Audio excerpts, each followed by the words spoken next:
Buongiorno e ben ritrovati con una nuova edizione del TG Flash di New Sicilia. In apertura si sdoppia in due diversi tronconi processuali l'inchiesta sulla violenza sessuale di gruppo contestata a 5 egiziani maggiorenni ai danni di una tredicenne abusata a gennaio scorso nei bagni pubblici della Villa Bellini di Catania. Domani inizia la prima udienza del processo e le posizioni si separano. Una ha scelto il rito abbreviato e gli altri 4 il rito ordinario. Oggi invece Trapani resta a secco. Con una nota il sindaco ha comunicato che la distribuzione idrica non sarà garantita in nessuna zona della città a causa di un'improvvisa riduzione della portata d'acqua lungo la condotta principale proveniente da Bresciana.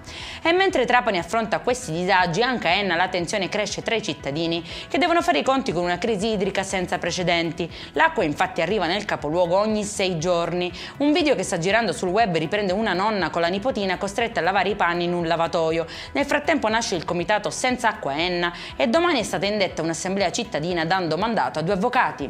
Scatta il blitz dei NAS in un ristorante medio orientale del centro storico di Palermo a seguito delle numerose segnalazioni di cittadini che avrebbero accusato malori. Alcuni sarebbero finiti anche in ospedale dopo aver cenato nel locale suddetto. Immediata la chiusura per carenze igieniche e il sequestro di diversi alimenti. È in chiusura molte salatissime e controlli a non finire anche tra le cucine dei ristoranti catanesi. Durante le verifiche in uno dei locali del centro, 4 lavoratori in nero hanno provato addirittura a nascondersi in un bagno per non essere visti e uno è risultato irregolare sul territorio italiano. L'attività quindi è stata sospesa e al conto del titolare è stata aggiunta una maxi sanzione. Per questa edizione è tutto, prossimo appuntamento alle 19:30. Buona giornata.